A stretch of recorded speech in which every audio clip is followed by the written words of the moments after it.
Halo teman-teman, sahabat asam lambung, sahabat GERD, sahabat anxiety, dimanapun teman-teman berada. Kemarin saya sudah upload cara penyembuhan asam lambung, GERD dan anxiety di tahap 1. Sekarang saya upload, saya bahas lagi di tahap 2 ya. Jadi nanti ada beberapa tahap sampai akhirnya teman-teman bisa sembuh dari masalah asam lambungnya gitu ya. Jadi sebelum tak lanjutkan, jangan lupa di-share, jangan lupa dibagikan yang banyak. Nanti kalau ada yang belum tahu, belum paham, silahkan ditanyakan di kolom komentar gitu ya teman-teman. Untuk herbal, tak sampaikan di awal, namanya madu asam GAT seperti ini. Nanti teman-teman juga bisa check out, ada di komentar di bawah ada linknya, atau teman-teman nanti bisa di Tokopedia, bisa di Shopee, bisa di WhatsApp ataupun di TikTok Shop seperti itu. Oke, di tahap 2 biasanya ya teman-teman, di tahap 2 ini yang teman-teman alami itu adalah sudah masuk ke kecemasan teman-teman ya. Sudah masuk ke kecemasan, terus kemudian tubuh sudah mulai kerasa sering dingin, terus kemudian nanti juga biasanya rekan-rekan ini sudah mulai muncul rasa kepo ya, rasa ingin tahu tentang keluhan apa nih yang ada di dalam tubuh saya ini sakit apa, seperti itu. Itu biasanya yang sering terjadi di tahap 2 ini. Nah, terus kemudian di tahap 2 ini apa yang harus teman-teman lakukan kayak gitu ya. Jadi di tahap 2 ini teman-teman sudah harus mulai rutin olahraga. Tetapi perlu diingat teman-teman, olahraga di sini adalah olahraga ringan ya. Berlaku olahraga ringan untuk menderita GERD dan anxiety itu. Nggak boleh olahraga yang berat seperti sepak bola, futsal, terus kemudian badminton. Pokoknya olahraga-olahraga yang ini ya, pertandingan seperti itu ya, yang memicu kita untuk bertarung seperti itu tuh tidak boleh. Jadi teman-teman harus olahraga yang ringan. Badminton boleh di halaman seperti itu ya, pokoknya yang nggak dihitung kayak gitu loh. Jadi ya olahraga-olahraga asal dapat keringat seperti itu, jalan, terus bersepeda santai, senam dan lain-lain. Terus kemudian di tahap 2 ini teman-teman juga mulai harus menghindari makanan teman-teman ya. Ada makanan-makanan pantangan yang harus teman-teman hindari. Nanti ada seperti es berminyak, bersoda. Terus nanti juga ada makanan-makanan yang pedas. Itu teman-teman harus hindari. Berlemak. Terus kemudian nanti ada coklat, ada mie instan.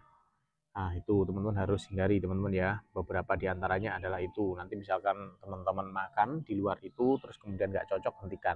Jadi untuk makanan ini, teman-teman harus pilah dan pilih sesuai dengan kondisi masing-masing. Belum tentu saya cocok, teman-teman cocok gitu loh ya. Jadi memang harus dicoba.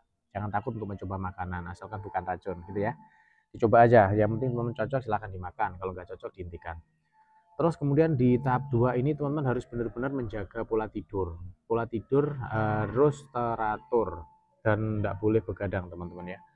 Saya yakin memang nanti ada di tahap ketiga itu teman sudah mulai sulit tidur, itu nanti juga ada. Nah, untuk di tahap 2 ini teman harus membiasakan untuk tidur tepat waktu. Ya, usahakan tidur di bawah jam 10 malam. Ya, di jam 9 atau setengah 10 malam teman-teman harus sudah tidur malam. Kalau perkara tidur siang nggak masalah, kalau misalkan teman-teman nggak bisa tidur nggak masalah.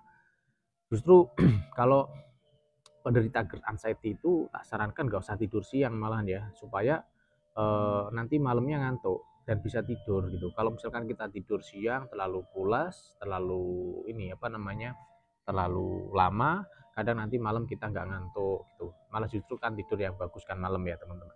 Gitu.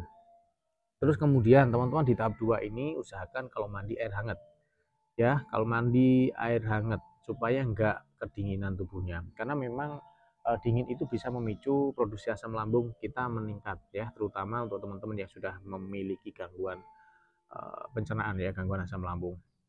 Jadi kalau pagi usahakan mandi dengan air hangat, sore pun juga demikian. Kalau pagi misalkan pengen nggak pakai air hangat, bisa nanti teman-teman mandi, terus kemudian berjemur kayak gitu teman-teman ya. Itu yang harus teman-teman lakukan. Terus kemudian, nah seperti yang saya sampaikan di awal, jadi di tahap 2 ini biasanya kecemasan sudah mulai muncul teman-teman ya, dan munculnya itu biasanya di jam-jam tertentu. Misalkan pada waktu siang hari, pada waktu lapar, pada waktu kita telat makan, terus pada waktu sore menjelang maghrib, terus pada waktu mau tidur malam, itu kecemasan-kecemasan ini biasanya sudah mulai muncul sehingga mengganggu aktivitas kita, termasuk tidur kita nanti juga terganggu ketika sudah masuk di tahap ketiga seperti itu. Nah, itu nanti di tahap ketiga tak bahas tentang bagaimana cara menghindari kecemasan yang sudah mulai muncul di tahap 2 ini kayak gitu ya. Maka dari itu, teman-teman karena di tahap 2 ini sudah mulai muncul kecemasan, yang harus teman lakukan adalah menghindari untuk sering melihat Google, melihat TikTok, melihat YouTube tentang keluhan-keluhan fisik. Contoh nih ya, saya deg-degan, saya sesak napas, ciri-ciri penyakit apa? Nah, nanti yang muncul biasanya ciri-ciri sakit jantung, sakit ginjal, dan sebagainya. Itu nanti justru membuat teman-teman merasa takut, khawatir, cemas, dan itu akan menghambat penyembuhan teman-teman, percayalah. Seperti itu ya. Jadi, teman-teman mulai sekarang ini sudah harus mulai, oh saya pakai mentor ini aja, ini cocok dan tidak menakut-nakuti. Nah, ini cocok nih, saya suka nih, misalkan seperti itu. Jadi gunakan itu. Terus kemudian teman-teman di fase 2 ini, di tahap 2, teman-teman sudah mulai sering kedinginan, makanya tadi sering tak sampaikan mandi pakai air hangat gitu ya. Di fase 2 ini kalau misalkan teman-teman bepergian, itu misalkan pakai kendaraan sepeda motor, teman-teman juga bisa gunakan jaket, masker, helm, kaos tangan, dan kaos kaki, supaya tidak kedinginan. Karena angin, terus kemudian dingin itu bisa memicu produksi asam lambung meningkat, kayak gitu. Oke, jadi itu ya teman-teman di tahap 2 seperti itu yang muncul. Nah, nanti di video yang lain nanti saya bahas ada tahap 3, tahap 4 dan sampai tahap yang terakhir seperti itu ya. Kayak gitu. Jadi ini tak mulai dari awal cara penyembuhan asam lambungnya. Nah, nanti untuk bagaimana supaya kecemasannya hilang nanti maksudnya di tahap ketiga, karena di tahap kedua ini kan baru mulai muncul nih kecemasannya tuh baru mulai muncul kayak gitu. Nah, kayak gitu. Jadi intinya teman-teman sebelum sampai di tahap-tahap yang lebih lanjut, usahakan teman-teman sudah mulai inilah nonton-nonton video dari saya ya, mulai dari motivasinya, mulai dari hipnoterapinya, mulai dari apa namanya saran-saran kegiatan apa yang teman-teman harus lakukan supaya nanti tidak berlanjut ke semakin lama gitu loh. Karena sakit lambung ini dia itu semakin lama nggak sembuh-sembuh, kita itu kayak sudah terjebak gitu loh teman. Karena mindset kita, alam bawah sadar kita ini sudah terjebak akhirnya, terjebak di dalam keyakinan bahwa saya itu sakit gak sembuh-sembuh kayak gitu. Tetapi kalau misalkan sakit lambung, keadaan anxiety itu semakin cepat ditangani, itu semakin baik, sembuhnya semakin cepat kayak gitu. Dan itu kuncinya sebenarnya paling baku itu di pikiran. Di pikiran teman-teman. Kalau masalah makan saya yakin teman-teman bisa atasi lah. Hindari makan makanan pantangan bisa lah atasi ya. Masalah pola hidup bisa lah atasi ya. Kayak gitu. Tapi untuk masalah pikiran ini memang sulit. Kalau kita nggak bisa atasi, kita biasanya butuh bantuan orang lain. Kayak gitu.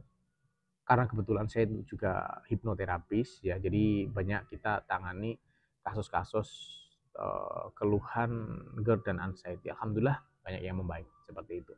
Nanti teman-teman jangan lupa ya untuk madu aslamkat teman-teman bisa dapatkan di TikTok Shop, di Shopee, di WhatsApp, di Tokopedia, di Tautan itu apa namanya? Ajukan sekarang itu yang di TikTok atau nanti teman juga bisa dapatkan di Facebook itu di komentar. Di situ ada komentar saya, ada link-link yang bisa teman hubungi seperti itu. Semoga bermanfaat untuk teman-teman semuanya. Saya akhiri wabillahi taufiq wal hidayah. Wassalamualaikum warahmatullahi wabarakatuh. Salam sehat. Jangan lupa komentarin videonya ya.